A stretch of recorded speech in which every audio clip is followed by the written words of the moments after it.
Good morning. Welcome to Thurston County Board of County Commissioners Agenda Setting Work Session for Tuesday, February 16th, 2021. It is 9:03 a.m. My name is Ty Menser, Chair of the Board.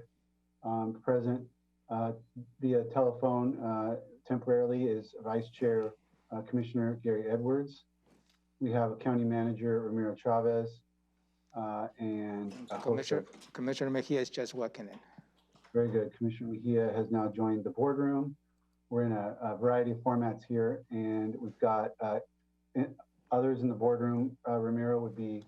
We have the clerk of the board, Amy Davis, and the PIO supervisor, Megan Porter. Very good. They're off camera, and the staff will get to as we get to their agenda items.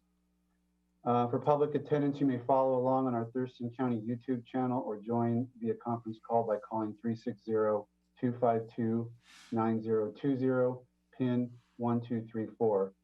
Item 1 on today's agenda is our standing COVID-19 update, and Director of Public Health Shelley Slaughter is with us, and I'll turn this directly to her. Thank you so much. Good morning, Commissioners. Dr. Abdimalik, our Thurston County Health Officer, is not able to join this morning due to being on an important Department of Health vaccination call. Today is day 377 of Thurston County's emergency response to this pandemic. Statewide, we're continuing to see some good news with decline in number of cases. Thus far, there have been 328,047 confirmed cases of COVID-19 in Washington State since the pandemic began, and 4,675 people who have lost their lives. In Thurston County, our case counts as of yesterday stand at 6,861 confirmed cases of COVID-19 in Thurston County residents to date, and 63 people that have died. In the last week, there have been 191 new cases. This continues to be a decline. We've had no deaths, which is great news in this last week, and 2 people have been hospitalized due to COVID-19 this last week. That puts our case rate per 100,000 over 14 days below 200 mark, which is more good news. Today we are at 193.8 is our case rate.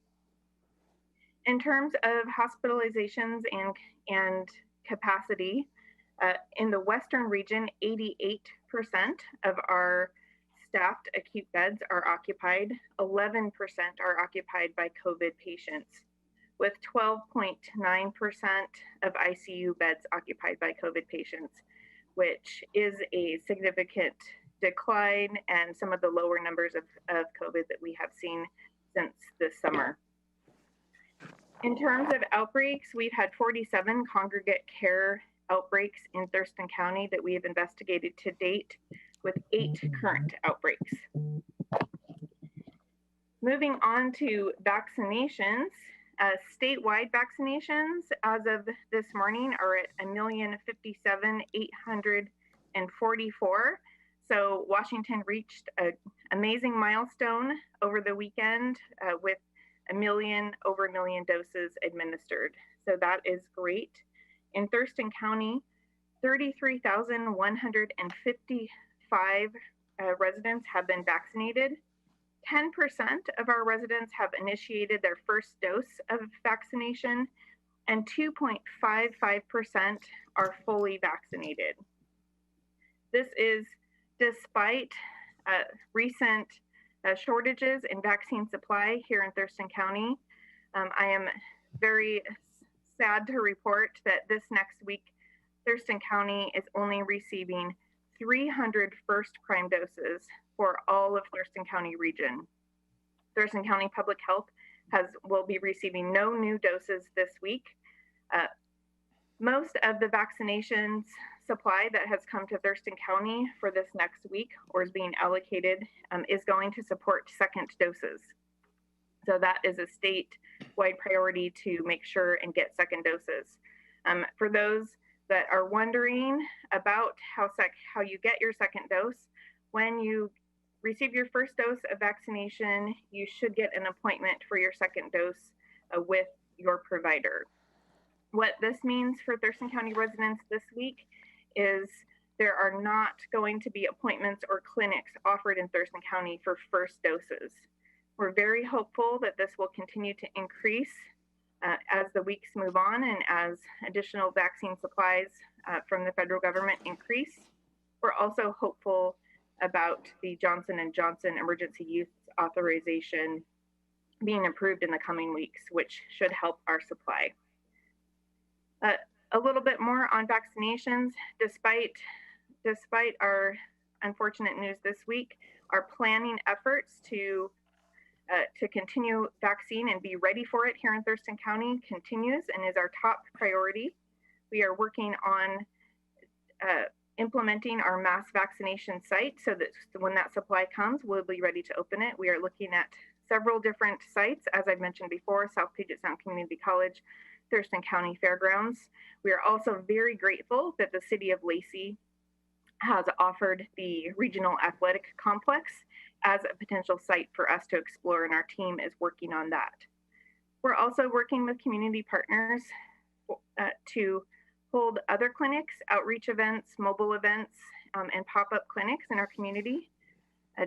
We had great conversations with the nonprofit organization Cielo, which serves Spanish-speaking families in our community, and are working on developing a contract with Cielo to host vaccination sites, provide outreach, communication support, and navigation and support services for those seeking vaccines. And with that, I think I will pause to answer any questions that you may have. Commissioner Mejia, any questions for Shelley? Yes. My first question is in relation to that second vaccination. And for the people that got vaccinated at our clinics that we offered, how can they get that second dose vaccination? I know that at the South Sound Senior events, they were told that they were going to receive an email from us on when the second event was going to be. Yes, so what happens at the Thurston County Public Health Clinics, when we conduct a first dose clinic, we hold a second dose clinic exactly 4 weeks later. And an email is sent, or people, if they do not have an email, are contacted by phone to remind them of that second event. So for the Senior Services of South Sound event, I believe that one is scheduled for March 7th. I think that is the 4-week day that one is scheduled for. Yes, March 7th. So people should receive an email or phone call from us reminding them of that. But we automatically order that second dose for them, so they don't have to compete looking for a second dose vaccination clinic. Thank you. And I have one more question, but I didn't write it down in time, so. How about I'll ask one and you'll remember yours? That's the way it works. When you give the percentage of individuals in Thurston County that have gotten a shot, we've got, 10% or whatever it is, are you taking that percentage off of the total population, say just roughly 300,000 people, or are you deducting that age group that was never intended to have these vaccinations at this point? So I think that age group was around 16. I don't know that off the top of my head, but there must be quite a few youngsters in the community that are not even eligible for shots according to the way this stuff was developed. So it might sound like we're not doing as good a job as we really are if we get our numbers straight. I just wondered about that as a question. How are we doing on that? Thank you so much, Commissioner Edwards. That is an excellent question and great point. The Washington State Department of Health calculates that particular data point, and they look at our total population in Thurston County. So yes, the over 290,000 Thurston residents. So with the 2.55%, that we won't see that tick up significantly until we reach a phase where more residents are eligible. we have approximately 70,000 Thurston County residents that are eligible right now. And 33,000 have been vaccinated thus far. So we're not quite at the halfway point for the phase that we are in now, which is phase 1B, tier 1. Okay, the only reason I bring it up is I know you folks are working hard, and possibly by just recognizing that we have no intention of vaccinating that certain age group and that certain percentage of our population, I think you don't get the credit you're deserving, I guess, for your hard work by not including all the numbers correctly. That's all. Thank you so much. It is progress. Well, I know it's slow progress. It's not as fast as any of us wants it to be, but that is still very good news that 2% have been fully vaccinated. And once that supply flows, we'll be able to get many of our residents vaccinated. Every Thurston County resident will have the opportunity to get a vaccine. We just need that supply. How about Johnson & Johnson? Where are we at on that possibly coming in? I'm not sure on exact timelines for Johnson & Johnson, but we're hopeful that in the next month that Johnson & Johnson will be approved and we'll begin to see shipments of that vaccine to Washington State, which will help. Right now, most of our doses are Moderna here in Thurston County, and that's true statewide because it's easier to store. And that's part of also why there are shortages, because we have just primarily one major vaccine manufacturer. Okay, thank you. Commissioner Mejia, did you have anything else? No, thank you. Okay, Shelley, just one question.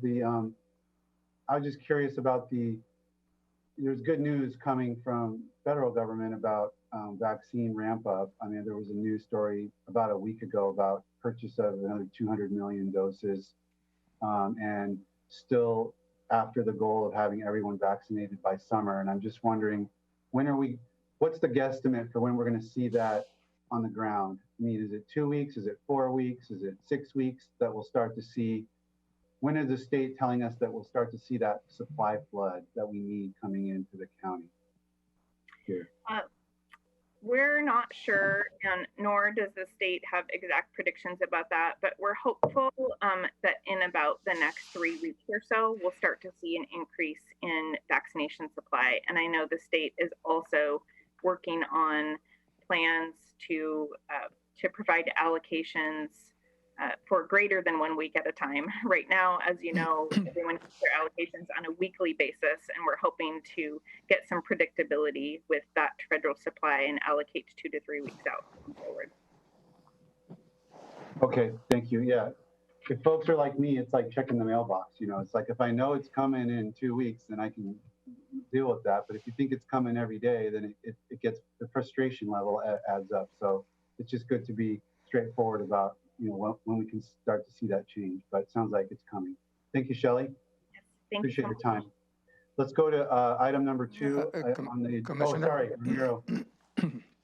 Yep. I'd just like to provide an update. Last week, you directed to draft a letter to the governor outlining the concerns related to the unpredictability of the issuance of vaccines in Thurston County, first dose vaccines. That letter will be circulated this afternoon for your review and signature. But I'm going to engage Shelley on an additional item that I have included in that letter.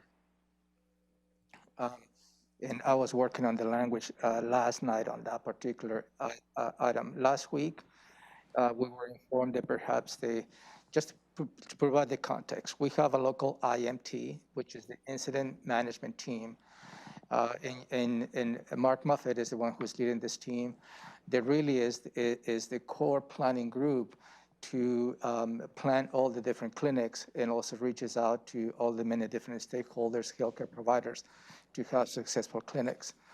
Last week, we got some information that perhaps the state wants to have this FEMA IMT at the regional level. So Similar to the region that we currently have, are moving to phase 2 of the recovery plan. They want to have a regional IMT. They come and make decisions at the regional level for vaccination. We have been working and having many discussions over the last week with the staff. That really creates a great deal of concern, at least from my point of view, and I believe Robin and Shelley shares that same deal of concern. Because having an IMT team, FEMA, that comes and make all the decisions as to how vaccinations and how clinics should be scheduled and managed, I think we would lose a tremendous opportunity to make local decisions here in Thurston County. As you know, every single county is unique in terms of the demographics, is unique in terms of population, and I believe having the local management opportunity really is effective at this point. What we need, I believe, from the state is not yet another element of oversight and taking the responsibility away from the county. What we need is assurance of vaccines, and what we need is resources and support to hopefully make us meet the demands of our citizens here in Thurston County. So, and again, this is the additional language that I'd like to include for your review in that letter, because I believe there is a great deal of concern. And that's what a reason as to why I want to engage Shelley in this conversation. She can provide additional feedback. And another, from the financial point of view, creates here another deal of concern as to how we're going to be able to manage that. It seems to me that, you know, here we are, is we're there's my words, we're taking over and making decisions at the regional level, at least where I'm sitting right now, does not make sense. So I just want to frame that conversation because it is important for the board to understand that. Do you need a direction from the board? Because I agree with you. I mean, I don't know No, where you want to go with it. I just added language raising our concerns, and it will be up to you how you want to review and support or not that Okay, language. so we'll see that in a letter coming up, is what you're saying. Shelley, like to add anything, Robin? Thank you, Romero. I think that you did a really good job at covering that item and sharing what our concerns are. We do have an excellent planning team here in Thurston County. We always appreciate support and help, and but we are concerned about delegating any authority to a regional area command team for vaccination efforts that happen in Thurston County. We're working closely with our other local health jurisdiction partners in our region, and that region is the roadmap to recovery region. So that includes Lewis, Pacific, and Grays Harbor County. And we are also seeking additional information from Washington State Department of Health regarding the financial component of that. And I know that Robin may have more information that she would like to share or weigh in on in terms of use of FEMA funds. So we're exploring FEMA funds, but FEMA funds are generally reimbursable and limited in scope. So we're checking to see if this would be a legitimate use and what other things we can use FEMA money for. But regardless, we would need to upfront the costs and then wait for FEMA to approve and reimburse.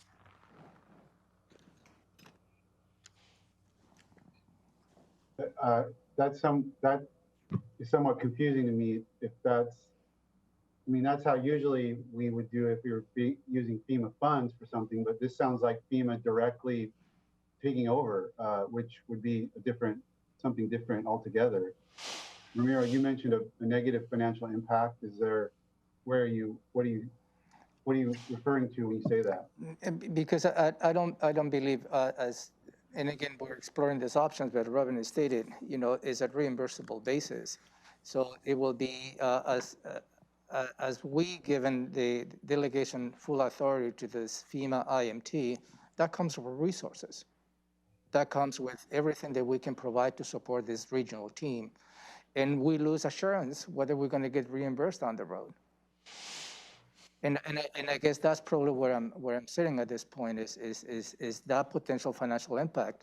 That, because the IMT, obviously, is, the FEMA is coming and making the decisions, but they need the support from local counties to, implement their plan.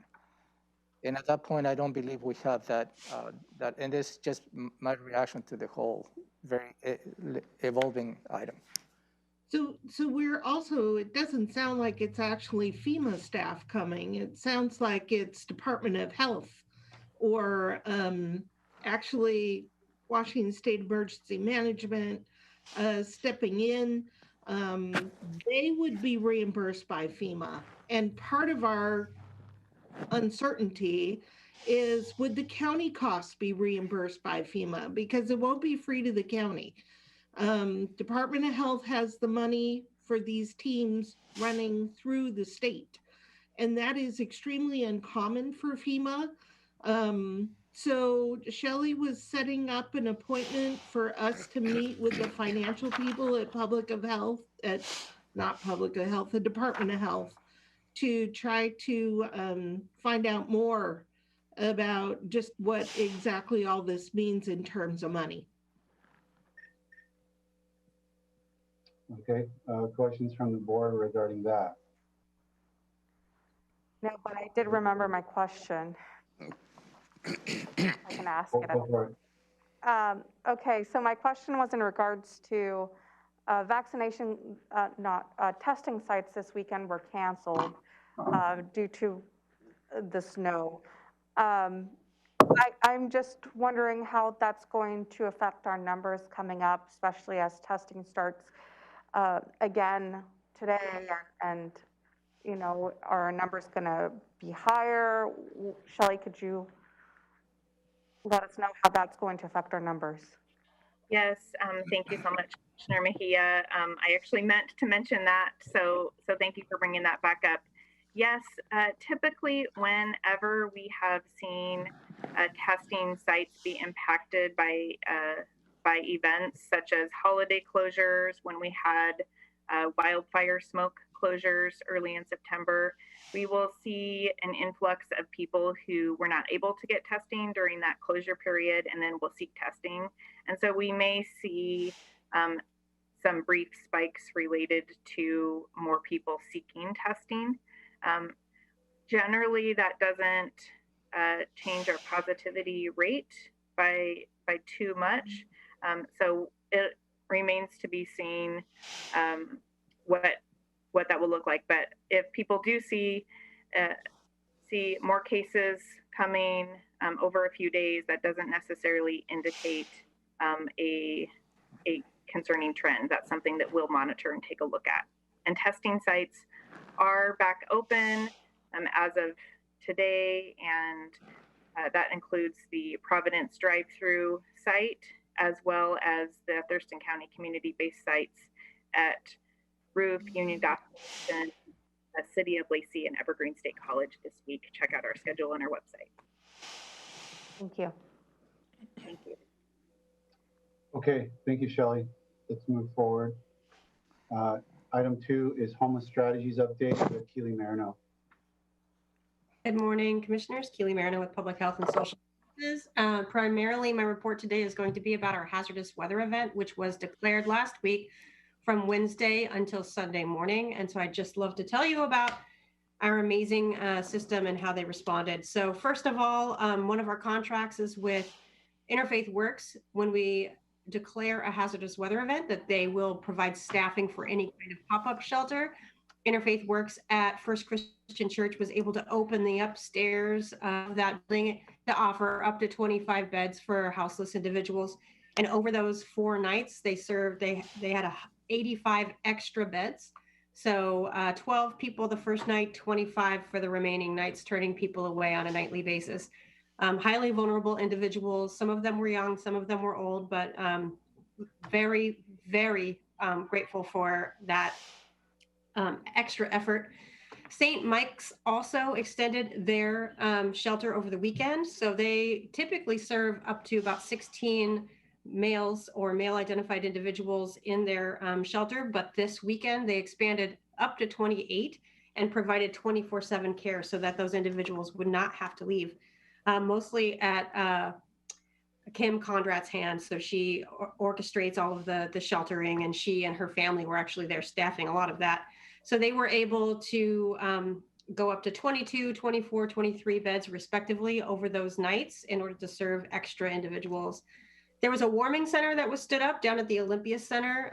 So thanks to the City of Olympia for offering that building. And on the that was originally only going to be from Wednesday through Friday. That again was staffed by Interfaith Works and Catholic Community Services. So Gabe Ash and Meg Martin's teams were able to staff that center. The first day was 9. And from that point, it was about 35, 40, 28, 35 individuals every day. We were able to extend that warming center for Saturday. So City of Olympia and the Olympia Center offered the building on Saturday as well. Myself and Meg Martin and her staff were there that day. And then the City of Olympia also offered up their old City Hall for Sunday, which was not the original plan. And they were able to serve about 35 people with Catholic Community Services staffing that. Catholic Community Services also provided coffee to all the warming centers, also brought coffee up to St. Mike's for their shelter and some food.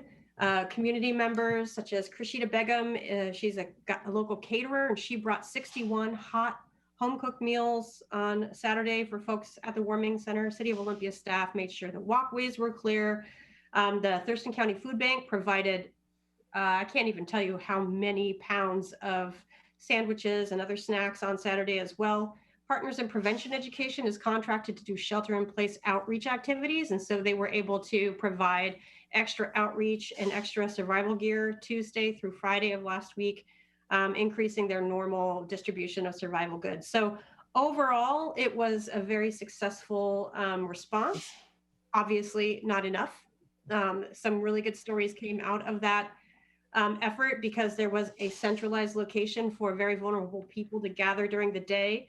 The crisis response unit was able to identify and locate a woman well into her 60s who was experiencing homelessness and got her into the Interfaith Works extra shelter. And then another man who was released from the hospital, he was actually just recently a double amputee in a wheelchair during a snowstorm, and Familiar Faces and Interfaith Works staff were able to get him a bed at their shelter. So because there was a warming center, some folks did get access to much needed services for sheltering. So I'm happy to take any questions, but that's overall how the hazardous weather event came up.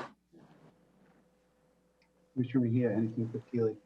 I have no questions. Just thank you, Keely, for this update. Commissioner Edwards? No, sir, I'm good too. Thank you. Keely, I just want to thank you for, I know these are difficult and I appreciate your work. Interfaith Works, First Christian Church, St. Mike's,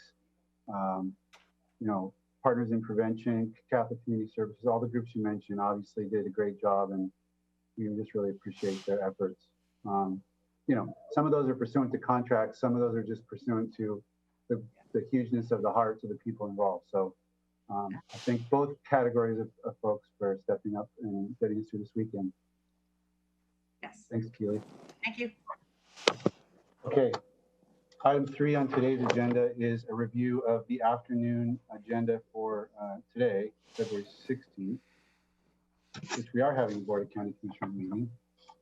And that will be called to order at 2 p.m. Pledge of Allegiance to be led by Vice Chair Edwards. We'll have motions for approval of the agenda and board meeting minutes from January 26th. An opportunity for the public to address the board. That is virtual only, correct, Jamiro? No, Commissioner, we have opened for in-person public testimony as of today. As you know, this is an evolving issue under phase 2. I got a perspective from our attorney that we have the opportunity to open with 25% limitations as we had prior to this latest shutdown. So yes, it will be an in-person public testimony. We have the room 280 and 152 available in case we have an overflow. And also we have limitations here in room 280. But we will continue to provide access to those individuals via Zoom who would like to provide virtual testimony, as well as the conference call will be available as well. I'm glad I asked, since Thank you, sir. I'm usually a week or two behind on that policy. I can't seem to track it. It's like the Yeah, I did send over the weekend, I did send an email on that, and hopefully we can start implementing that today. Yeah. Okay, very good. So the virtual option is still there for citizens, but they can attend in public. County manager's update is item 2. No, I just, if I have enough information for this afternoon, I'd like to send kudos to our public works staff and emergency services staff for managing the storm event over the last 3 days. As you know, was significant enough. And by yesterday, all the roads were clear, well, with help of the weather as well. But I believe they did a fantastic job in keeping up with the snowstorm. Okay, any questions for county manager? No, sir. Okay.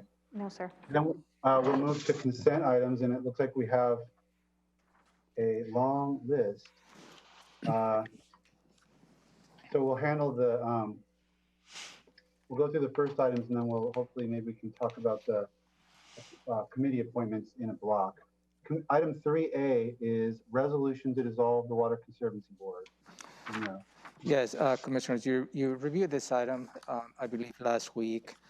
And as a matter of perspective, the Thurston County Board of County Commissioners created the Water Conservation Board for Thurston County back on October 4th, 1999.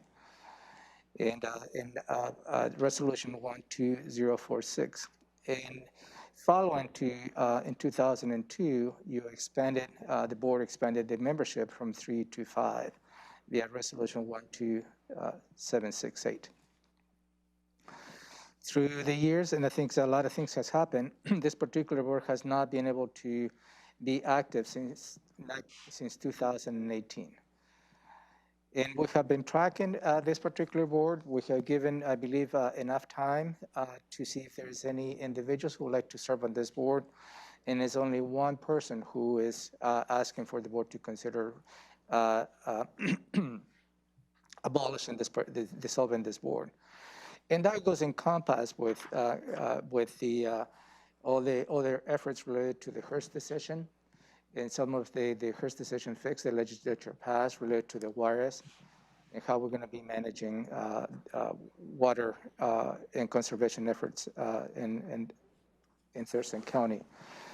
So there is a financial element that needs to be resolved, and as a result of you considering dissolving this board, whatever contributions they had, the board itself will be returned to the county. And I believe at this point it's close to $6,000. And this resolution is for your consideration. Any questions? Questions? No, sir. No, sir. Okay. I just add that it's the Water Conservancy Board, not conservation. Oh, thank you. And that's important just because the topic of the board is not water conservation, just so folks are aware. It's about processing water rights transfers, giving water rights holders an alternative route from going through Department of Ecology. They can go through this citizen board, but it's not about conservation. So anyway, thank you. We'll go to 3B, Central Services Agreement for Sourcewell Fuel Card Contract.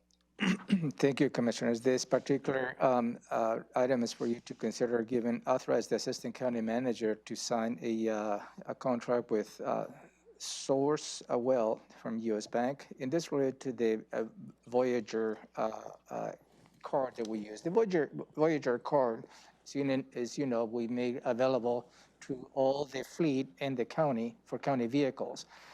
And those allows for individuals who are using those vehicles to go ahead and gas up those vehicles without having to go back to a specific location. In this case, will be the Tilly campus. And it's somewhat of a gas card that is available to county employees. We have been using the state contract to go through this process and with the Voyager card.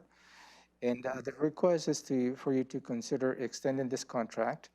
And I believe the master contract with the state is expiring in 6 months. Is that correct? Bruce is here to help us on this.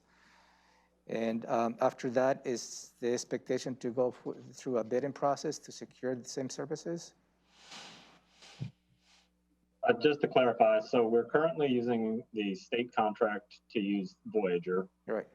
And the Voyager contract with the state is expiring, but Sourcewell is a purchasing cooperative that has an existing contract with Voyager that would allow us to continue transitioning.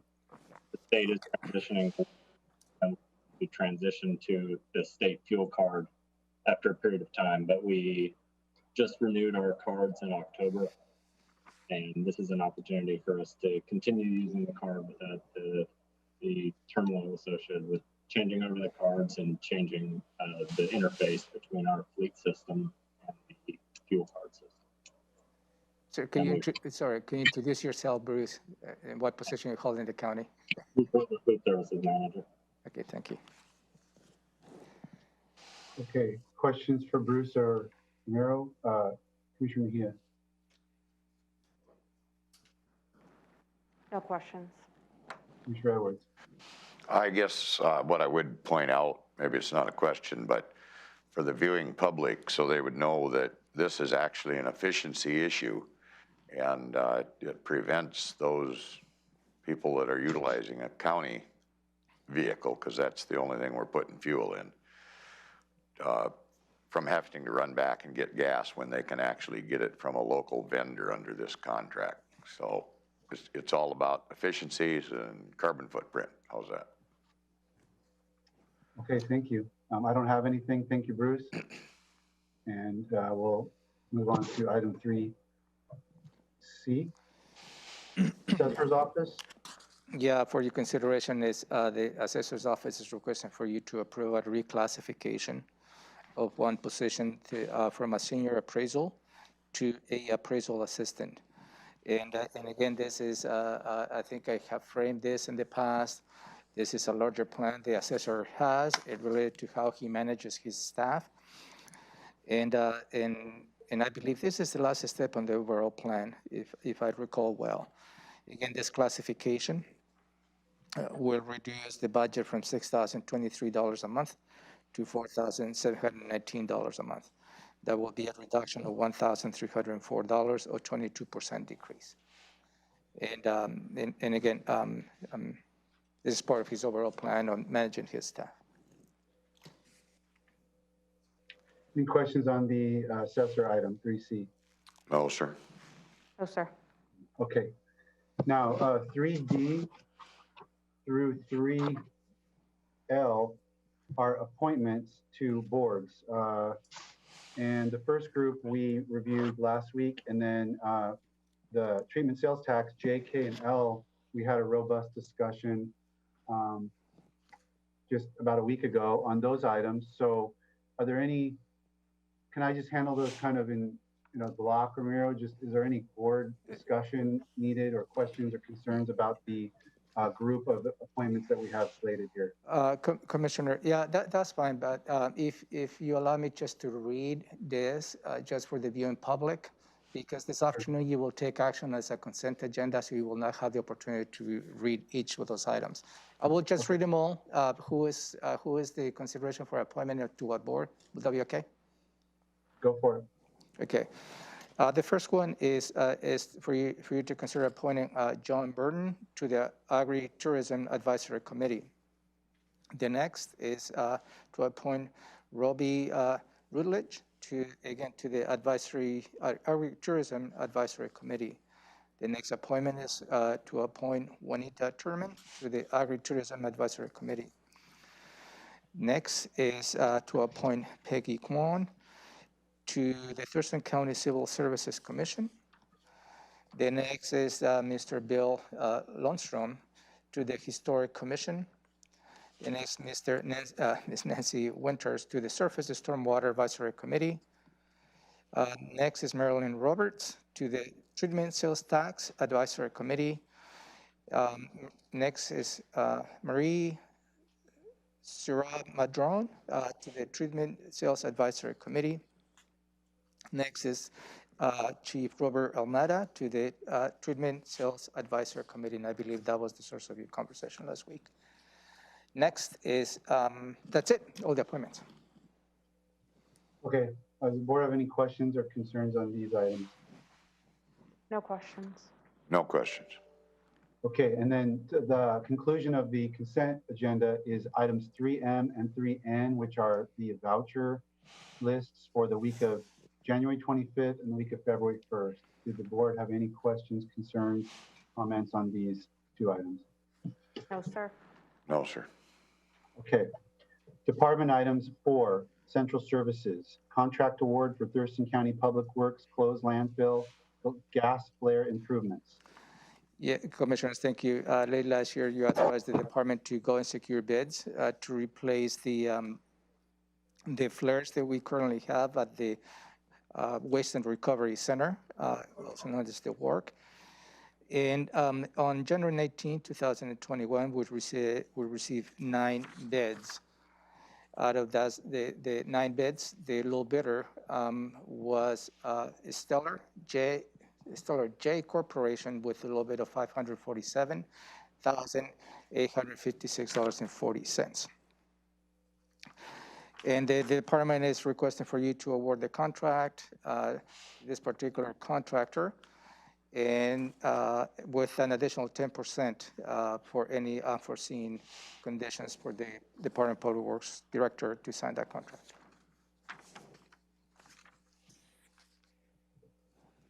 Okay, I see Chris Helmer, our capital project manager, is online. If there's any questions for Oh, yeah, him. Chris is here. Does the board have any questions on this item? I know we've reviewed this one before. Commissioner Mejia.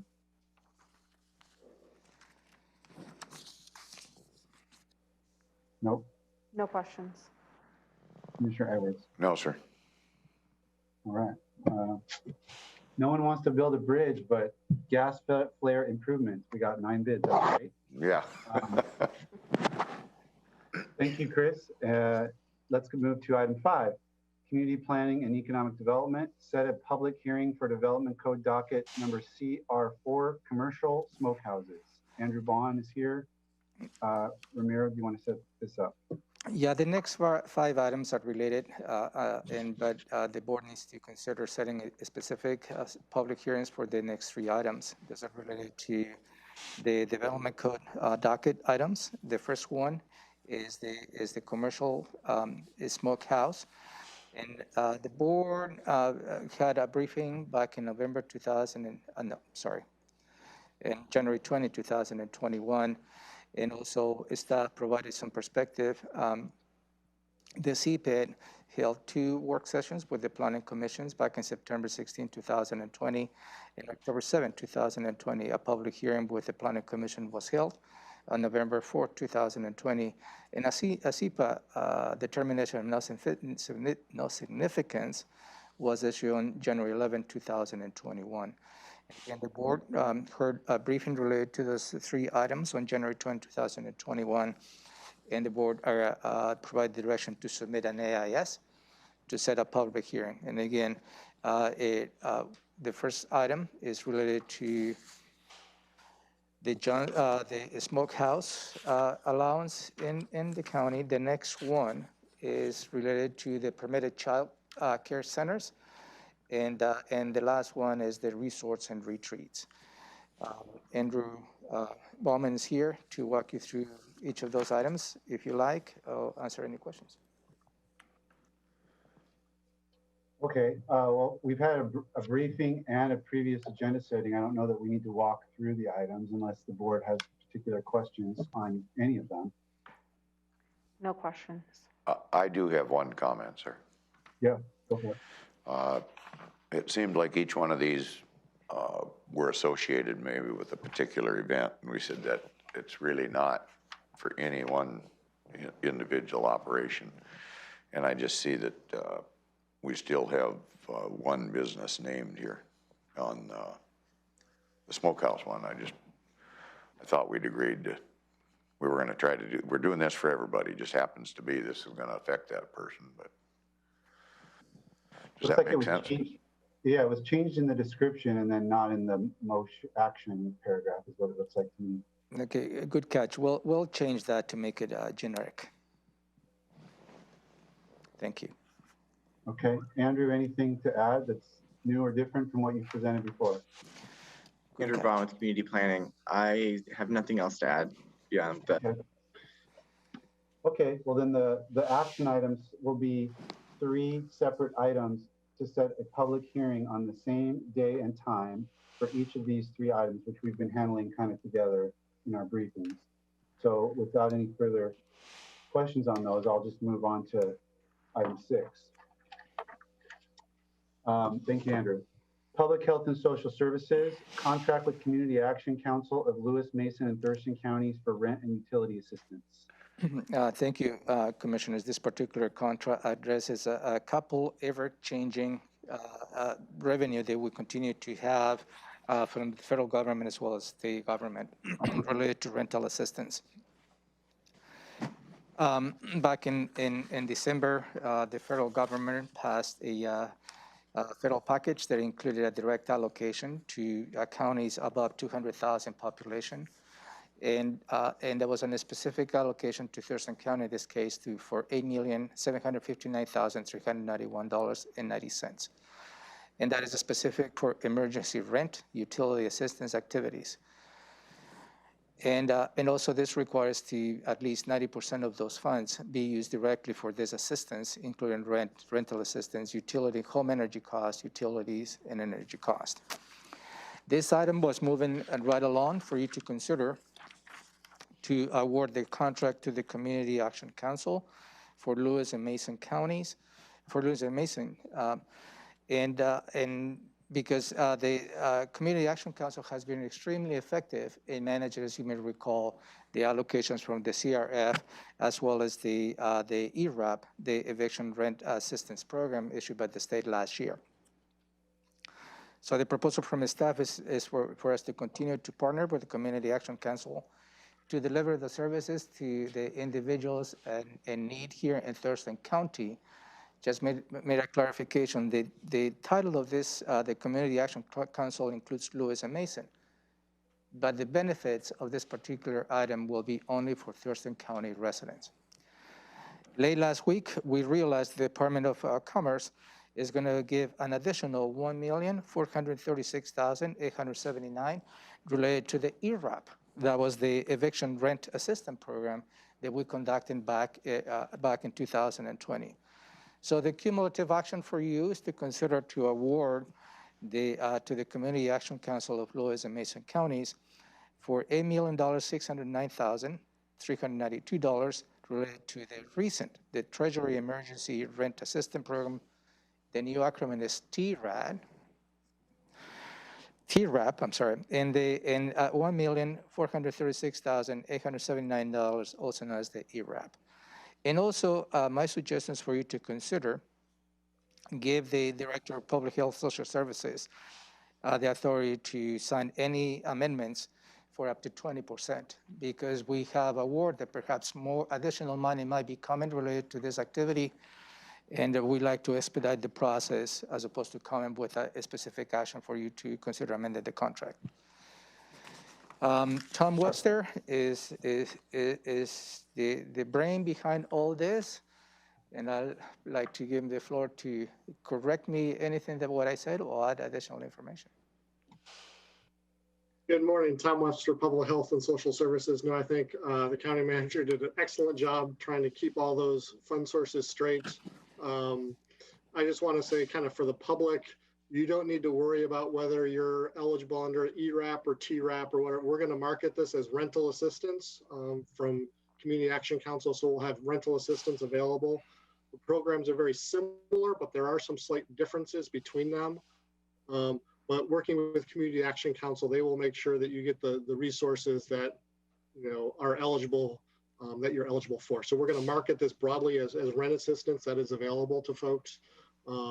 And you don't need, the public doesn't need to know whether they need to apply for an ERAP or TRAP program. There'll be one application process, which is one of the benefits of working with Community Action Council to help streamline all the different rent assistance funds that are coming into the county. But with that, I'm happy to answer any other questions that you may have. And this is an extension to the current contract that we have with Community Action Council, is that correct?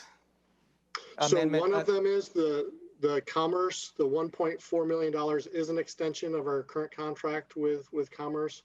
The money for the Treasury will be a separate contract because there are some separate rules related to that. So. Okay, thank you. Questions for Tom, Commissioner Mejia? No questions for me. Commissioner Edwards? Yes, sir. Tom, would this resource be available to landlords if they were to ask, and part of the reason they would ask, obviously, is if they've got renters that are renting their property that are not paying rent, but also not putting in to get this assistance? Because I know we kind of want to cover those folks that are landlords to keep them in the cash flow cycle as well. So how does that work? Yeah, so under the Treasury Department, and specifically landlords are allowed to apply for this this funding on behalf of their tenants. So landlords may initiate an application. They will need to provide information about their tenants' eligibility. But landlords under the Treasury program are specifically allowed to apply under this program. So that is a new feature of the Treasury program that was not allowed under the previous Commerce program. And would that information be available to them? I mean, somebody that might have heard us talking about it and now they want to review what the process is that readily available? Yes, we are working on marketing and outreach materials. So we are going to have a robust marketing and outreach campaign so the public is aware of that. And we'll make sure we're also developing information specifically for landlords on how to apply and how to access these funds. And then maybe just one quick follow-up. Does it matter if that is a residence or a business? And what I'm specifically, I have talked to several restaurant businesses that are having a tough time right now. So are they as eligible to get reimbursement so they can stay in business as a person living in a home can stay in that home?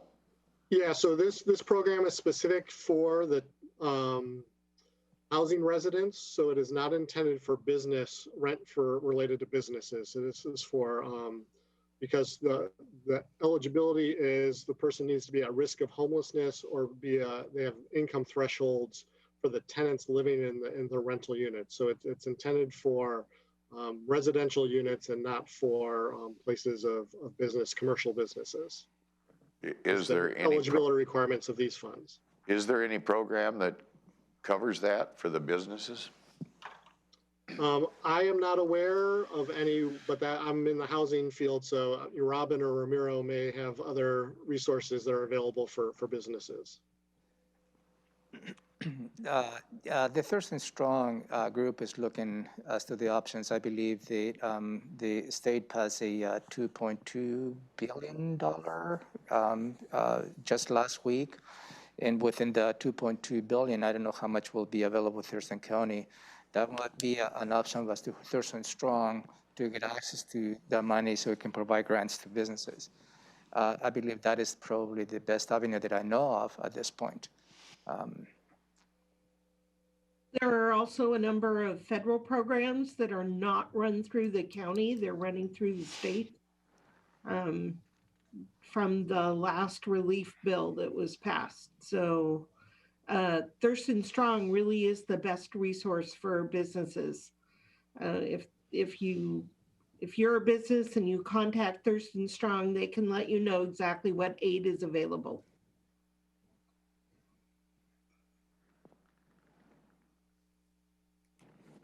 Okay. Does that cover you, Commissioner Edwards? Yes, sir. Okay, very good. Thank you, Tom. So one just last comment on this is the funds need to be spent by December 31st, 2021. So that's the cutoff time in which we have to spend all this money. And actually, just a clarification on that, the money from Commerce, the 1.4 million needs to be spent by the end of June. Oh, by the end of June, okay.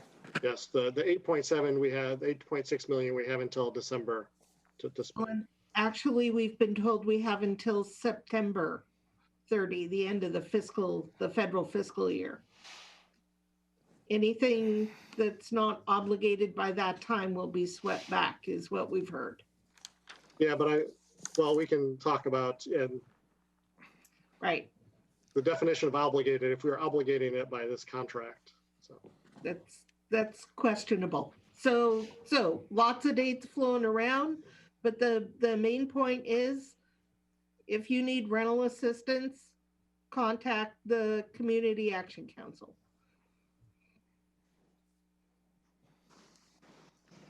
Okay, thank you, Tom. thank you. Let's move to item 6B. Also under Public Health and Social Services, contract with Catholic Community Services Southwest for emergency shelter services for veterans. And Mark Moffitt's here to help us with this item. Ramiro, you can set up for me, please. Yeah, for your consideration, Commissioners, is for you to authorize the contract with Catholic Community Services for $32,850. They will go from January 1st, 2021 through December 31st, 2021. Catholic Community Services provides shelters, night stays to veterans residing in the Drexel House Emergency Shelter who meet the eligibility criteria for Veterans Assistance Fund. And that's where the money is coming from the Veterans Assistance Fund. The county has contracted with Catholic Community Services with the shelters for 10 years since 2019. I mean, 10 years. Just to give a perspective, in 2019, 23 homeless veterans were given shelter at the Drexel House Emergency Shelter for a total of 964 bed nights. And the 2021 request includes the amount of $45 per night, which is the same what we pay in 2019 and 2020. Although this is the same contract, but the number of beds have been reduced from 3 to 2. And this just because of the logistics in providing social distancing as a result of COVID-19, some of the shelters don't have that capacity to continue to provide under this emergency the same number of beds. And Mark, anything else? Good morning, Commissioners. That's correct. Just to give you a little perspective, Ramiro mentioned 2019, we had 964 bed nights. In 2020, that reduced to 268 bed nights due to COVID and social or physical distancing that was necessary within the shelter. And that is the reason that Catholic Community Services has reduced the number of beds from 3 to 2. They wanted to make sure that they met their obligation with this contract. Okay, questions from the board for Mark? Yes, so I'm unclear on how many beds will be available. This contract would allow for up to 2 beds each night for veterans.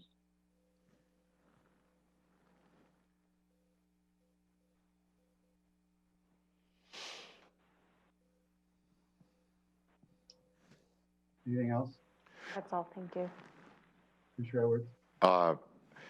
Is this some kind of a bid process, or is this just a continuation of an ongoing, like, the county manager said we've been doing it 10 years with this group, so I want to thank them for doing that, but how does that work? Is it a bid or a continuation? How does that function? Yes, Commissioner, it is a bid process. Each year we go through an RFP process. I work with Tom Webster through Zoom grants. Some years it's Catholic Community Services. We also have worked with Salvation Army and Interfaith Works in the past as well. Last year we only received 1 bid, and that was through Catholic Community Services. And then maybe a follow-up. do the veterans themselves get some individual assistance from that veterans fund? Yes, sir. So, yeah. Yeah, go ahead. So we have a veteran specialist that works out of the Lacey Veterans Hub that works directly with veterans to work on financial assistance, whether it's rental assistance, mortgage, utilities, some vehicle assistance. There's many different options that we can help them with financially through the Veterans Assistance Fund. Okay. Well, thank you very much, Mark. Thank you, Mark. I have nothing. I'll be on this afternoon's agenda. 6C is Thurston County Criminal Justice Treatment Account Plan. Carrie Hennon is here, and we reviewed this last week. Go ahead, Ramiro. On a yearly basis, the county receives money from the Criminal Justice Treatment Account, CJTA, and the annual allocation is just about $371,000. One of the requirements to how this money could be distributed and managed is that it needs to have a CJTA panel. For Thurston County, there's representatives from Superior Court, Drug Court, Public Defense, prosecuting attorneys, and the Sheriff's Office. And they agreed to provide 8 different uses as to how the 2021 money should be utilized. And I will let Carrie Hennon to walk us through what all the 8 uses are the panel has decided. So in this particular case, is for you to authorize the plan so we can move forward in addressing substance and the substance abuse use, disorder, treatment, and recovery support. Carrie? Good morning, Commissioners. Carrie Hennon, Thurston County Public Health and Social Services. So this funding stream is earmarked for individuals with a substance use disorder and criminal charges. And I think as we discussed last week, this contract runs on the state fiscal year. So you did approve a plan revision back in August, but we are now updating that plan again to make sure that we strategically use our full allocation. So the uses of the funding in the plan before you are substance use disorder evaluations when requested by a defense attorney, treatment and recovery support services for participants in drug court, parenting classes for eligible individuals, services for eligible mental health and veterans court participants, medication assisted treatment in the jail, which we are not currently spending funds on, but we are leaving in our plan should there be a need or a request for those funds.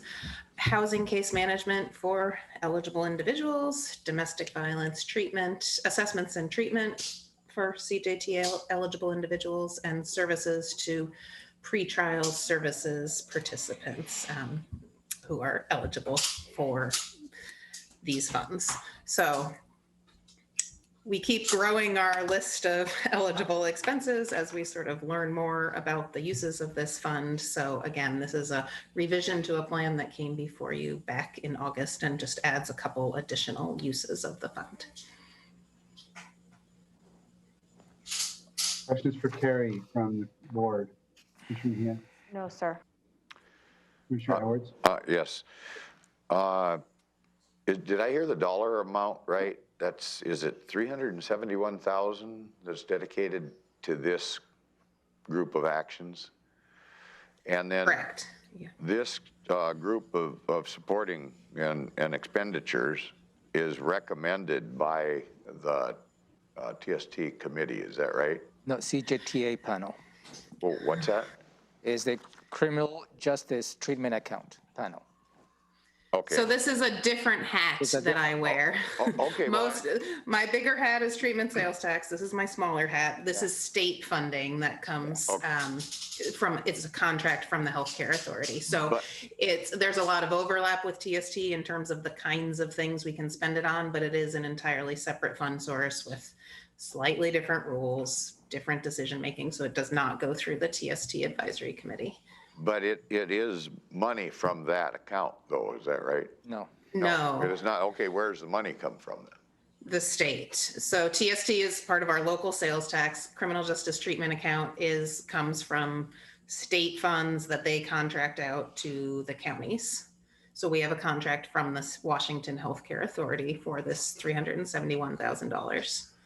I guess just for clarification for the public that might be interested in what we're doing with tax dollars, is there any chance we could mention the dollar amount? So whatever that dollar amount was, 371,000, and as recommended by that acronym group, whatever, because I had it mixed up. Is there any chance that'd fit better? Are you saying in the motion itself? Yes, just so that the public knows what we're doing with their money and which group, you know, we're following a recommendation from a group of professionals, that type of thing. Can that Sure, be added yes. to the agenda item, Ramiro?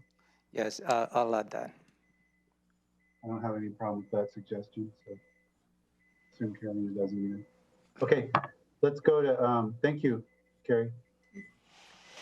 Let's move to 6D, also Public Health and Social Services, and also Carrie, interlocal agreement with Thurston Mason BHASO, that's Thurston Mason Behavioral Health Administrative Services Organization for Criminal Justice Treatment Account Funds. Yeah, this is the next step in the process. That's what sequential is these items. If the board approves the plan for the CJTA account, then there's a contract with the Thurston Mason Behavioral Health Administrative Services to provide services related to one of the items, I believe, or two, for the cost of $70,000. It will be paid by the Criminal Justice Treatment account, as we discussed. Can you outline, Carrie, what elements of the Thurston Mason Behavioral Health Administrative Services will be providing? Yes. So this interlocal agreement will support the housing case management, so case management and rental assistance for eligible individuals.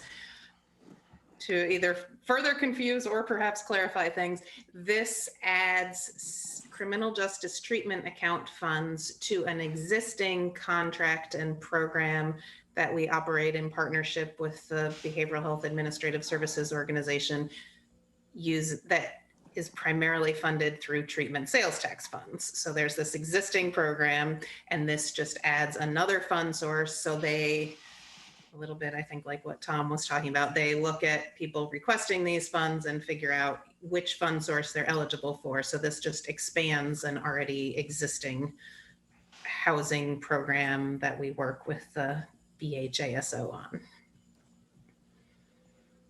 Questions on that item? Commissioner Mejia? No, sir. Commissioner Edwards? No, sir. Okay, I do not either. Thank you. Thank you. Okay, 7 is Public Works, item 7. And we're on the agenda for this afternoon. It's board write-off of 2020 uncollectible Public Works Department accounts receivable. And Reese is here from Public Works, and Romero, go ahead and introduce this item. Thank you, Commissioners. This is a yearly effort. There is not just Public Works, but other areas that we come to the board to retire what we call a bad debt or uncollectible debt. And this is related to the uncollectible debt related to the solid waste. And this is the total of $2,832.56. And for so many different reasons is why we don't able to collect. We do have a very robust collection strategies, but at some point we get to the point of there's just uncollectible accounts that really we're going to spend a lot more money trying to recover those costs, that bring it to the board and retire those debts. Public Works has done, I believe, an excellent job in keeping track of all the many different accounts, and they have been able to reduce the uncollectible accounts significantly in the last couple of years. So, and again, this is a larger strategy. We have discussed this with the Finance Management Committee, which is the county treasurer, the county assessor, the county auditor, myself. and how we can probably be strategic to come to the board and retire those uncollectible debts in a small amount, as opposed to wait 2, 3, 4 years down the road and just facing the board with having to retire uncollectible accounts amounts that they're large in terms of dollars and cents. That's larger context. And again, this is a county-wide effort. And Karen is here to, Karen Weiss from Public Works, is to add additional information related to this particular item. Thank you, Romero. Karen Weiss, Thurston County Public Works.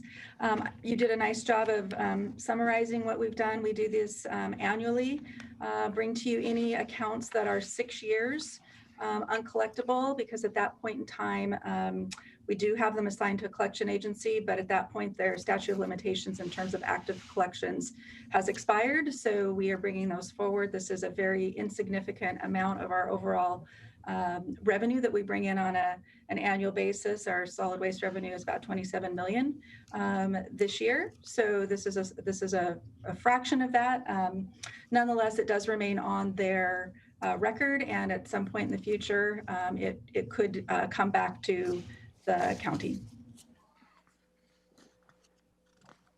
Thank you, Karen. Any questions for Karen? No, sir. I do. I just want to comment on this, on the good work that Karen and her group do in that regard. And I'm not asking that we change the wording or anything. But I would like the public to know that, you know, over that, bringing in 27 million or something is kind of unbelievable. This is like 1/100th of a percent or something, maybe less than that. That just shows the good work that our public works folks are doing in trying to keep the tax dollars spent properly and collected as due and all that. So, good job. Thank you very much. Thank you, Karen. I have nothing further. So item 8 will be under county manager, will be commissioners reporting and county manager reviewing schedule and adjournment. Okay, 10:15, but we have a fairly short agenda for next week. So I say we go forward and try to review the 23rd. Before we take a break, the meeting will be called to order at 2 p.m. Commissioner Mejia will lead Pledge of Allegiance. You'll have motion regarding approval of the agenda and meeting minutes from the 16th. Opportunity for the public to address the board per usual, item 1. Item 2, county manager's update. Anything there, Romero? Yeah, I will address any comments that perhaps you may receive this afternoon. Okay.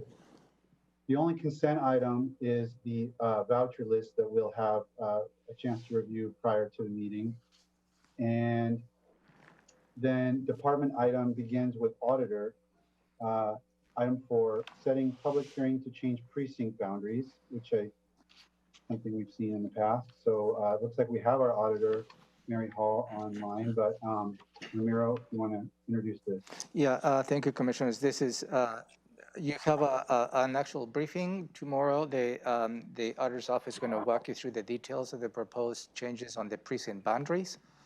And this is just more of a housekeeping efforts. The auditor's office goes through the process.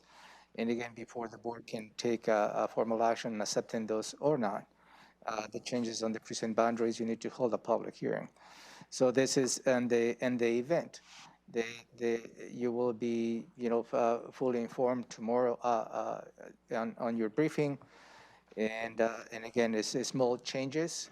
The county auditors is planning to do related to specific precincts, just to balance the number of voters in each of those precincts. Okay, that briefing is tomorrow at 3 p.m. just for the commissioners and public to go in more detail on these proposals. Anything that needs to be addressed today from the commissioners? No, sir. No, sir. Okay, let's move on then to item 5. Central Services County Space Needs Assessment Study. Yeah, Commissioners, this is a follow-up to the conversation on the last planning session related to the overall space needs here in the courthouse and county buildings. Is through that conversation, you heard that we need to go through a space analysis. A space analysis related to what is our current reality is. And one of the key elements is we have learned over the last year during this pandemic that teleworking is an effective way to continue to provide services to our citizens. As a result, there is a number of county employees who are not coming to the courthouse itself. So I think it is timely to go through that process and assess what the impact is and relate to the space needs. And that will, this report will give the board a clear understanding as to how the overall strategy that you want to implement related to any potential projects or actions that you may take related to creating additional space here in the courthouse within our means. That's the underline. So this particular contract is for $130,350, and again, this is an extension, an amendment to the existing contract that we have with Thomas Architect Studios. Robin, like to add anything? No, I think you've covered it. Commissioner Mejia, any questions about this item? I'm not sure how I can even, we are definitely teleworking a lot, but once people start getting vaccinated, and maybe department heads and elected officials will want their staff to start coming in more, even with that teleworking capability. Will they be taking that into account, the needs of each department? So part of the study, the way it's designed, is for the consultant to meet with each elected official and department director and assess how much they will use telework in the future. So that is going to be part of the study. It will give us a sense of how much space we can actually save with teleworking being part of the future. Thank you. Commissioner Edwards. I do have just one question. Midway through that action move is effective when the notice to proceed is provided to August 30th, 2021. Does that to August 30th or in August 30th? It's just unclear to me. That's intended to be the span of the work of the contract from the date that the board says go until August 30. So we will have the report no later than August 30. I think if you put a comma after the word provided, it would make it more clear, because it seems like you're providing something to a date. Like, right. It's just a little, it reads a little funky. Very good. Okay, we'll revise the language to make it clear. I guess my comment is that, there's a sense in which I'm disappointed to have to spend this money, because the county has spent a lot of money looking at space needs over the last many years, leading up to our proposal that was going onto the ballot for voter consideration. But the coronavirus pandemic, I think, has made this a necessity, in the sense that it delayed our ability to move forward on that project, and it created a new reality, as we've said, and new considerations about how telework might fit into our future planning. So I think it's an unfortunate necessity that we have to do this, but I think it's the right thing to do. But I certainly would understand folks that are wondering about kind of everything that's led up to this for a number of years. I think the board needs to really bear down with the information that we get from this and make some big decisions to get some planning for the county space needs resolved. Okay, thank you, Robin. Central Services 5B is resolution and call for sealed bids for solid waste facilities, SCADA, something like that, system upgrade. Yeah, Public Works at the Waste and Recovery Center, they use the, what we call is the Supervisory Control and Data Acquisition, SCADA system. And this is the system that will allow us to manage all the many different transactions related to the solid waste operations. Right now, the request for proposals, if you agree, is to secure services to update this particular system.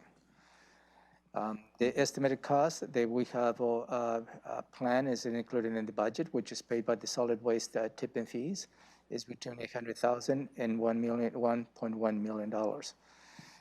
And again, we'll come back if the board agrees to go ahead and issue this request for bid proposals, then we'll come back later on with consideration for you to approve the contract to the low bidder. And at that time, we'll have a much better understanding of the cost itself. And Chris Elmer is here to add additional questions, or perhaps Karen Weiss also can add additional perspective to this request. Question for Karen. Oh, Karen, do you want to say something out of the gate? Sorry? Did you have something up front before a question? Sorry, Karen Weiss, Thurston County Public Works. So the thing I would say about this is this really is a matter of safety and efficiency for our operators out at the work. This will allow our environmental technicians to monitor all of the pump systems and groundwater and leachate monitoring systems, including the flare system, which we just talked about, through this communications and computer interface. And it will also allow them to do some of this remotely, so they can respond to any issues or something that might arise at the work during off hours. So it is a sophisticated operation out there that we run with the monitoring of the closed landfill. And so this is a really important system to have in place for us to continue safe operations out there. Questions from Commissioner Mejia? I don't see like a deadline or anything on that. Is there one, Karen? Is there a date that it has to be done by?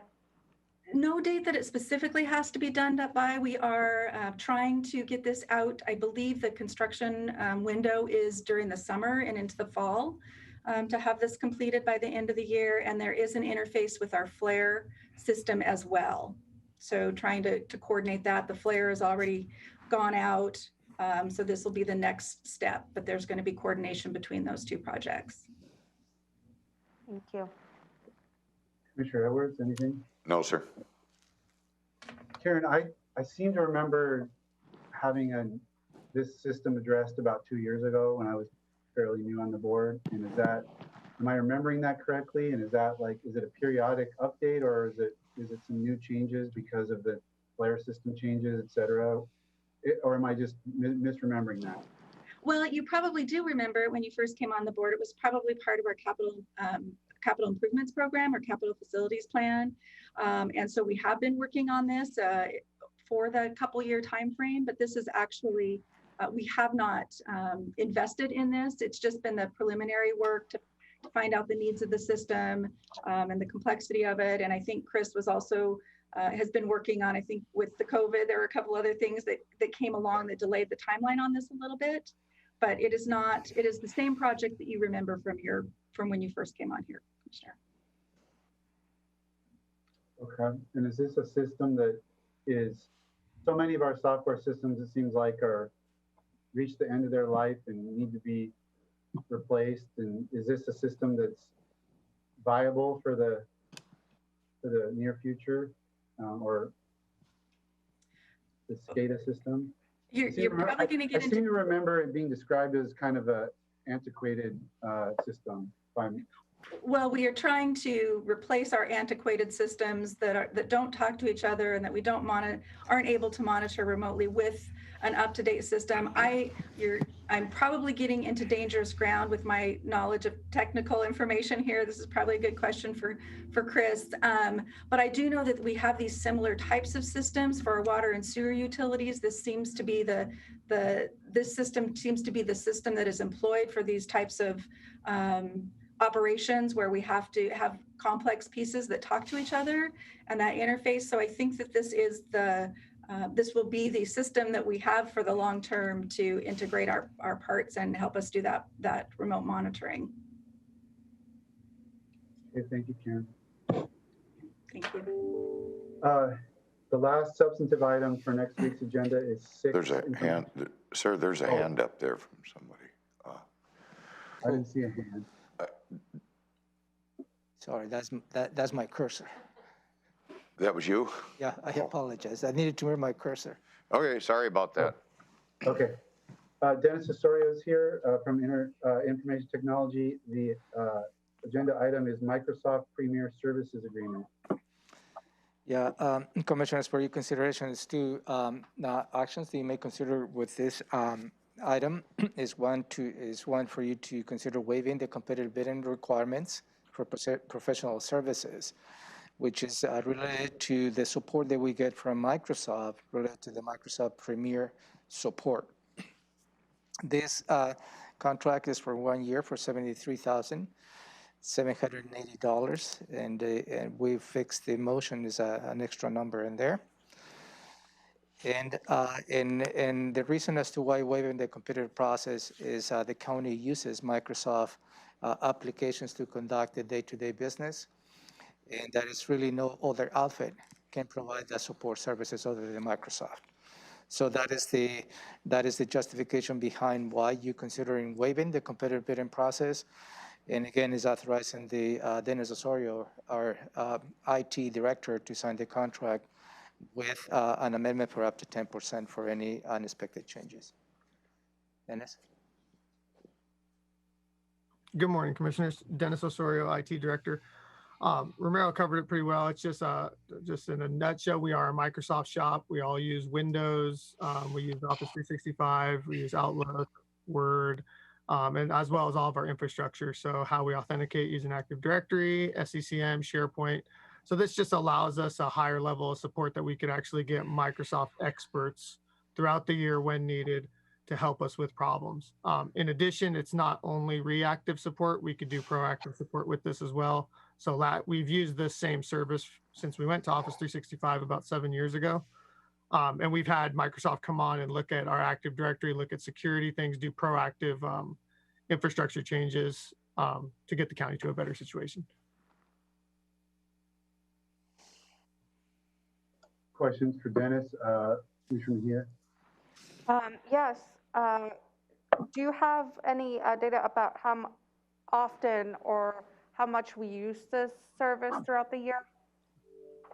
Yeah, so every year we use all of the hours. We buy a certain amount of proactive and reactive hours with this support contract, and we scale and we look throughout the year to make sure we keep enough on hand in case we have any emergencies. And then as we get towards the end of the year, we do things such as look at our Active Directory health, look at our 0365 health. So we make sure to use all of the hours every year.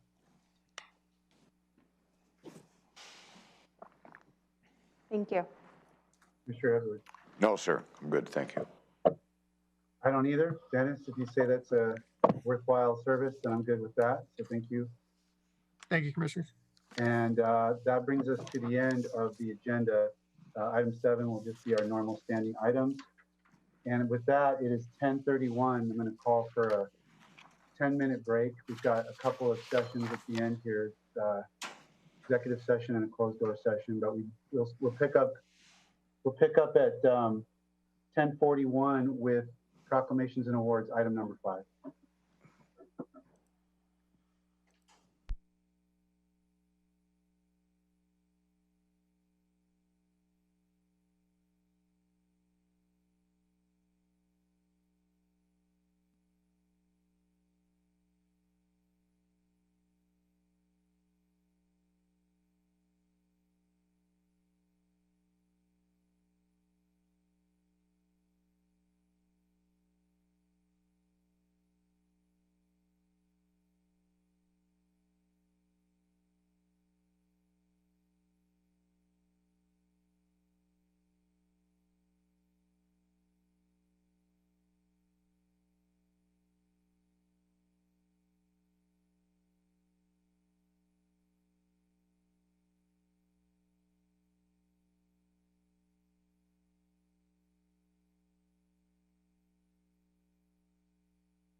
And 3, 2, 1. Welcome back to the Board of County Commissioners Agenda Setting Work Session, Tuesday, February 16th, 10:43. We're back after the break, picking up with item 5, proclamations and awards. We've got Clerk of the Board, Amy Davis, to walk us through the next couple of items, proclamations, awards, and advisory boards and commissions. Good morning, Commissioners. There are no proclamations for review today, but the schedule is included for your review, if you'd like. For, Go ahead. For advisory boards and commissions, there are a few items. The first is Jake Yancey for the Agricultural Advisory Committee. His application was provided a couple of weeks ago, so we've allowed some time for review. I'm wondering if there's direction to move forward with an appointment for Mr. Yancey.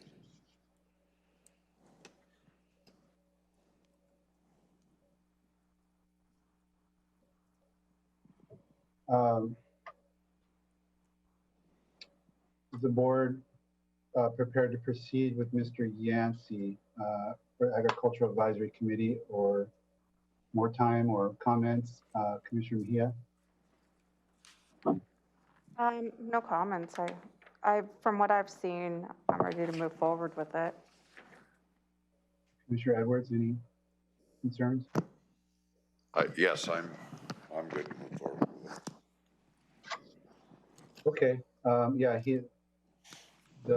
Mr. Yancey was unanimously recommended by the Agriculture Advisory Committee and attended a meeting and seems to have appropriate background and interest. So I'm fine with that. It sounds like the board is comfortable putting Mr. Yancey on the next agenda for appointment. Thank you. We'll include his appointment for the 23rd.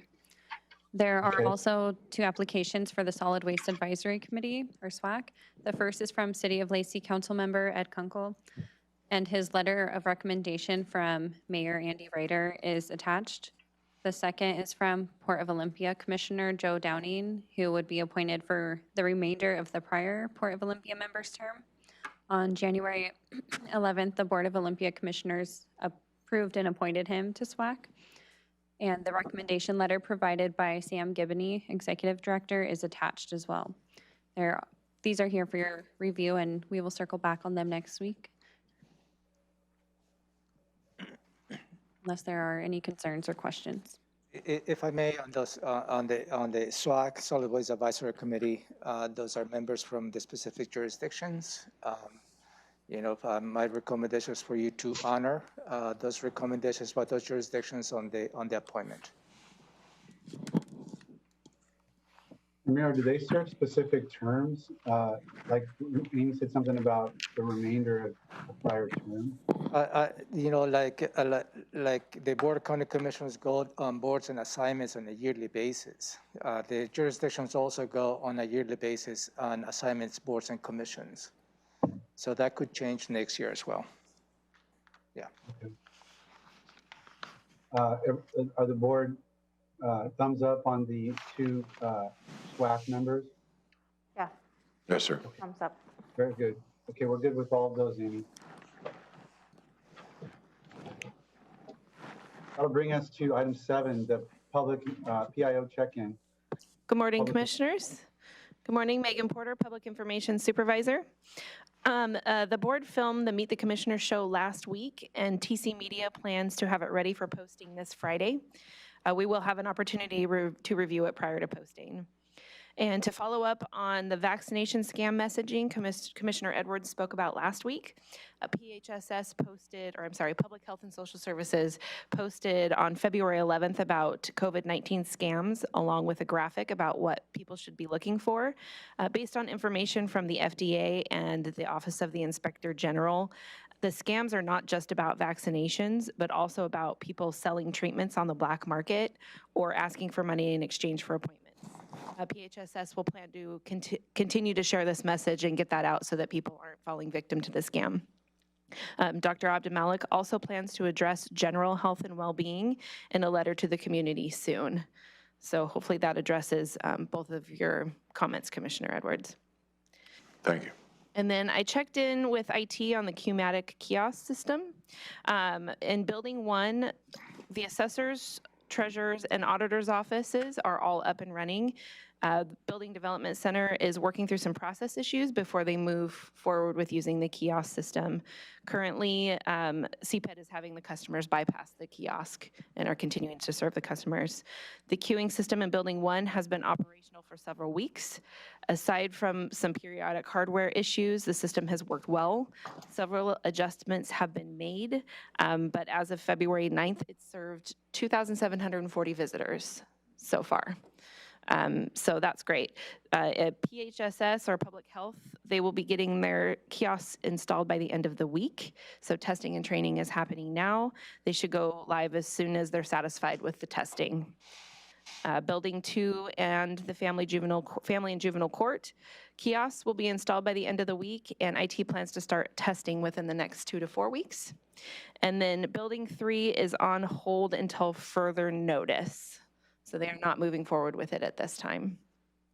And then lastly, I just want to give a shout out to April Lee with Public Works and Brian Dominique, our public information specialists, for the communications response to the snow event this weekend. We received a lot of very positive feedback on our social media platforms about the information being provided and the response of the Public Works crews. We also had some really great coverage by local media on Wednesday and Thursday to talk about how we're preparing for the event.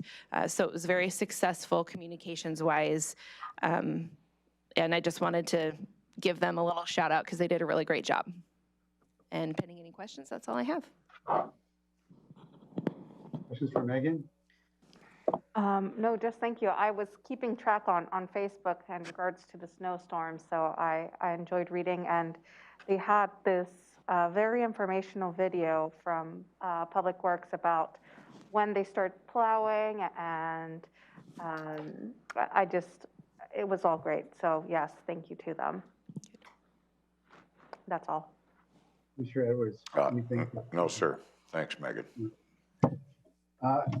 Regarding the COVID scam, I think I got one of the emails in one of my personal email accounts, and it is really troubling. It reminded me of something that happened when I was in college, where there was a scam uncovered where basically folks would say, pay me $5,000, I guarantee your kid will get into Harvard.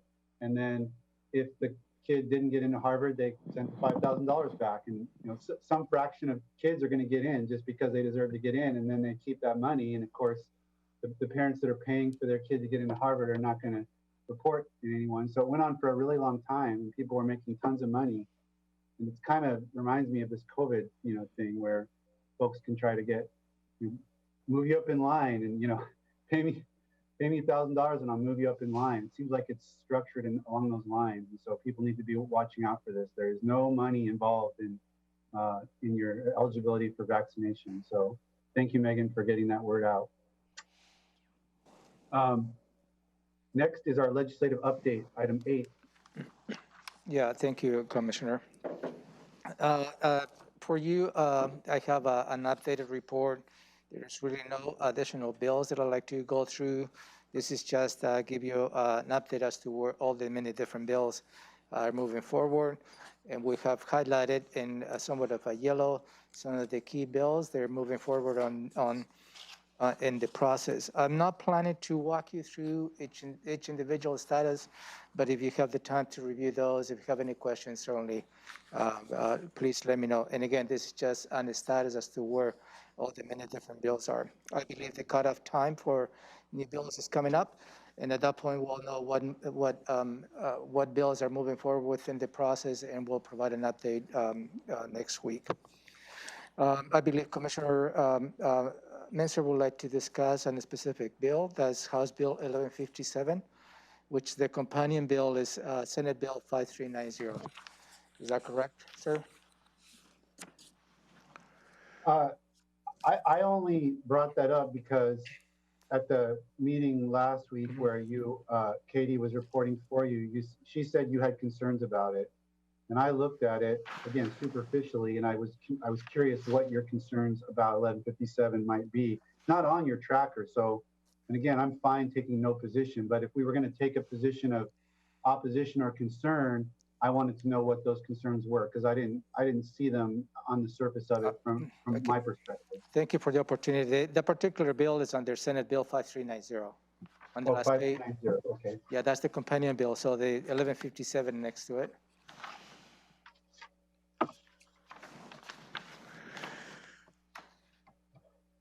Yeah, you've got it down as neutral, which is fine with me. Yeah, no, but Kitty reported correctly that I had concerns about the bill, and my concerns at that point was is the requirement for at that point the jurisdictions to ensure the housing is properly planned and housing targets are implemented, including counties and cities. So it put us in the position to have under GMA how they're going to be providing those allowances. We makes it almost practically difficult to coordinate with the city some of the planning policies. They may be part of this bill. Also, that is unusual to have on legislation urban densities so specific that it states that at least 6 net dwelling units per acre will be allowed. So that is probably the main part of my concern. Last week, 2 weeks ago, when I reviewed this bill, it was the specific elements this legislation was going to do. However, they have introduced an amendment to this bill, and this is the substitute bill, which emphasizes the opportunity to use REIT to fund this, and the substitute bill just happened to eliminate my concerns. So,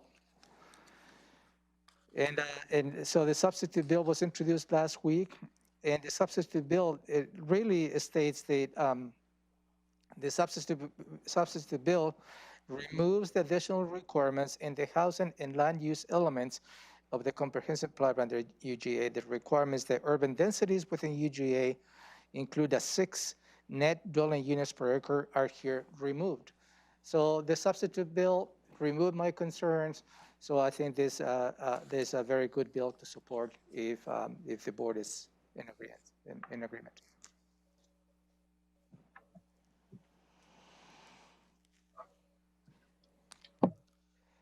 Okay, any questions on legislative items from the board? No, sir. Okay. Item 9, briefing and public hearing decisions pending. None, sir. Commissioner items 10. Under that, we have 5 separate items. Number 1 is 2020 census data redistricting. Yeah, this is unrelated to the briefing that you're going to have tomorrow. Tomorrow is changes to a specific precinct boundaries. This is more to give you a perspective as to how the 2020 census data is going to have an impact on redistricting, particularly on the districts of the Board of County Commissioners. Let me begin by stating that the 2020 census data is going to be delayed, has been delayed. First, I thought it's going to be coming in July, and that's the last piece of information that we received. Just happened last week, I received an email, the census data for 2020 is going to be delayed until September. And that puts a very difficult timeline as to how we need to do the appropriate redistricting, because I believe by law, when we have a deadline as to how those redistricting will be. So the point of this conversation is how the census data is going to be affecting the Board of County Commissioners districts. As you know, the districts, the Board of County Commissioners are balanced by population, meaning that we're trying to do the districts be balanced, specifically all that population is balanced among the 3 districts. Since really because the election of Board of County Commissioners is county-wide on the general election, balancing the population based on population makes sense. Attached to your packet is information that I received from the County Auditor Mary Hall, which gives you a perspective that perhaps may be a need to adjust some of the county commissioners' districts as we move along. What we're planning to do, and obviously we'll bring this for your consideration, When we get when we receive the 2020 census data, we'll get to work. I'll get to work with Mary Hall. We already have assigned a staff person to start looking. It may be adjustments on the external boundaries of your districts. They will probably change some of the precincts.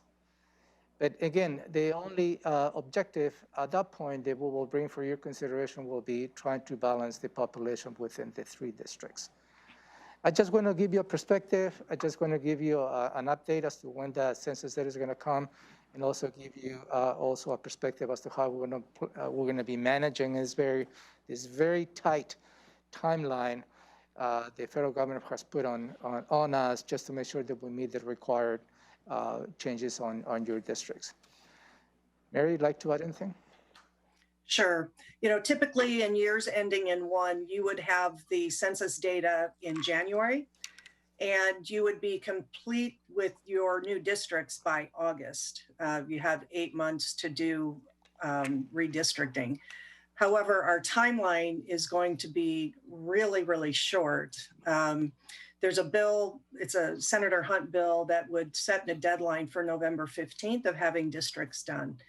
So it's going to be a really compressed timeline. And I've reached out to the PUD because they also need to redistrict. And historically, they've adopted the same district boundaries that you have. So I'll be working with the PUD to make sure that that again happens, because that will make drawing the new precincts that much easier. I'm also reaching out to GeoData because from our standpoint, we're also going to be very rushed to have our new precinct boundaries to be able to conduct the 2022 election. And the new districts will be used in that election. So, you know, I'm gonna see if we can automate as much as we can. But moving forward, I don't know if you've looked at your districts and where you might want to add and remove. The best we can do is give you registered voter totals, which I believe is a document that Romero provided you. But that still doesn't really tell the whole story, because I think in District 2? Yeah, District 2. Okay, is where we've seen a lot of the growth. But it's like a little moving puzzle, because what you trim off of there goes into another district, which then you have to address those variances and get the population as equal as possible. It's based on population, not registered voter totals. So at some point in time this year, I think it might be a good idea to do a work session just to maybe look at areas that you could trim. And if there was a way that you could take entire precincts in one district or another, that would also make it a lot easier. But it's going to be an incredibly compressed timeline, possibly as little as 6 weeks. So I will be working with the port. The port has to adopt the commissioner districts, and with the PUD and GeoData to see how we might automate this process as much as possible. But the ultimate decision on these districts lies with you. And thank you. And also, what I propose to you is how staff is planning in coordination with the county auditor to move forward in the very tight timeline with the objective of balancing population among the 3 districts. That's really the staff's objective. But certainly, you as individual commissioners and board members can have the ability to see how those boundaries could be finalized.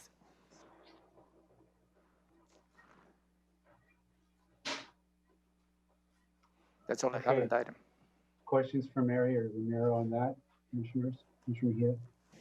No questions. Mr. Edwards? Yes, I have a question. Mary, is there any chance that at a future work session, without knowing the exact numbers, so like not waiting until December, we could have that basic discussion? Because I know in some of the district boundaries, there's some anomalies that never did make sense to me, but if we're gonna make some adjustments to clarify those boundary lines and maybe be able to get a precinct moved one way or the other, maybe we can get going on it before we get the final numbers and then be able to say, you know, here's what we'd do if this looks like it's gonna come to fruition. Yeah, Commissioner, I think that's a great idea. We could certainly move precincts around and give registered voter totals. However, you know, that's not going to be exact, and we'd have to wait until we get the population figures. But if you had a plan, like you would rather trim off this part of this district, it would certainly help with, you know, providing direction for whomever's going to adjust your boundaries. And yeah, so that's a great idea. Okay, thank you. Okay, thank you, Mary. Item number 2 is public testimony. I don't have any to follow up on that, Commissioners.